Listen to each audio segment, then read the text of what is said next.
Менің аты-жөнім Ботабай Аида, мен Жарма жалпы білім беретін мектептің 8-ші сынып оқушысымын. Менің бүгінгі ұсынатын жобамның тақырыбы AI қуаттаған FOD анықтау жүйесі. Қазіргі таңда ғарыш айлағында кішкентай кабельдер немесе бұрандалардың өзі жабдықтың зақымдануы, миссияның сәтсіздігі, қаржылық шығындар секілді мәселелерді тудырады. Ал қолмен тексеру, яғни адамдардың тексеруі сенімсіз, қателікке бейім және уақытты шығындайды. Мен өз шешімі ретінде FOD анықтау экожүйесін ұсынар едім, яғни Foreign Object Detection шетті заттарды анықтау жүйесі. Бұл жүйенің жұмыс конвейерінің жұмыс істеу принципіне келетін болсақ, ESP камералар суретке түсіреді, оны Wi-Fi арқылы өңдеуге жібереді, Gemini AI талдау жасайды, қауіп деңгейін есептейді және қауіпті ескертеді.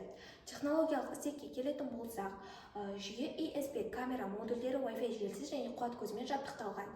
Бағдарлама Python, C++ тілдерімен жазылған және JSON есептері арқылы қауіп деңгейі есептеледі. Сурет снапшоттары арқылы суреттегі объекттер анықталады және де қауіп шектеледі. Прототип нәтижелері бойынша жүйе компоненттері 4 камералық жүйеден, автоматты сурет түсіруден және Gemini AI конвейерімен тиімді жұмыс істеуінен тұрады. Біз JSON шығыс мысал ретінде мысал әкелетін болсақ, біз камераға кабельдерді суретке түсіру арқылы жүйе қауіп деңгейін 0,7 деп бағалайды. Яғни қауіп деңгейі жоғары және бұл қауіптің оң жақтан немесе сол жақтан келгені қауіпті тудырып тұрған кабельдер екені анықталады. Ал камерадан кабельдерді алып түсіретін болсақ, жүйе қауіп деңгейін 0,13 деп бағалайды, яғни қауіп деңгейі төмен, аймақ таза дегенді білдіреді. Болашақта бұл жүйе космос индустриясында, өнеркәсіптік өндірісте және зерттеу зертханалары секілді нарықта қолданылады деген сенімдемін. Жобаның бизнес моделіне келетін болсам, бұл жүйенің табыс табу жолдары 3 бағыттан тұрады. Бірінші жабдық жиынтығы, яғни аппараттық жиынтық сату. Бұл жерде толық жүйе ұсынылады. Оның бағасы $2500-$8000 аралығында болады.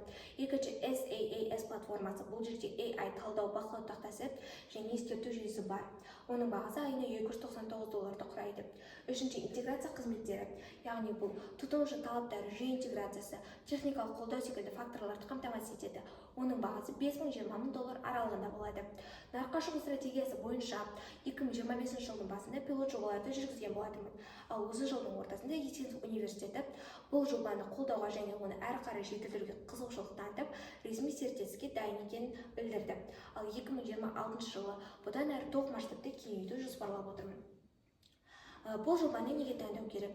Бұл жүйені таңдаудың басты себебі бұны қолмен тексеру ескі жүйелерге қарағанда көптеген айырмашылықтары бар. Яғни біздің AI шешім ол 2 секундтың ішінде анықтай алады. Яғни оны анықтау жылдамдығы басқа жүйелерге қарағанда 60% жылдамырақ болады. Дәлдігі 95%-дан жоғары және ол көп камералық қамтуды қамтамасыз етеді. Шығын жағына 80% арзанырақ болып табылады. AI модель ретінде Google Gemini Vision қолданылған және бағдарламалық анықталған шексіз масштабтау қарастырылған жүйе болып табылады. Болашақта толық автономды FOD анықтау экожүйесін жасаймын. Бұл адамдық араласуды қажет етпейді және космостық операторлар үшін 99,9% сенімділікті қамтамасыз етеді. Назарларыңызға рахмет. Міне мынау FOD анықтау экожүйесі, яғни Foreign Object Detection шетті затты анықтау жүйесі. Біз бүгін бұл жүйені қалай жұмыс жасайтынын тексеріп көрейік. Ендеше біз жасанды интеллект арқылы кедергілердің қауіп деңгейін анықтап көрейік. Қазір бізде камераның жанында ешқандай да кедергі жоқ. Біз осылайынан жасанды интеллект арқылы оның қауіп деңгейін анықтап көретін боламыз. Міне біз камерадан кедергілерді алып түсіретін болсақ, жүйе қауіп деңгейін 0,13 деп бағалады. Яғни қауіп деңгейі төмен, аймақ таза дегенді білдіреді. Ал енді біз камераға кедергілерді қойып түсіріп көрейік және жасанды интеллект оның қауіп деңгейін анықтайтын болады. Енді біз камераға кедергілерді қойып түсіру арқылы жүйе қауіп деңгейін 0,17 деп бағалады, яғни қауіп деңгейі жоғары және бұл қауіптің оң жақтан келіп тұрғаны анықталды. Бұл қауіпті тудырып тұрған кабельдер екені де анықталды.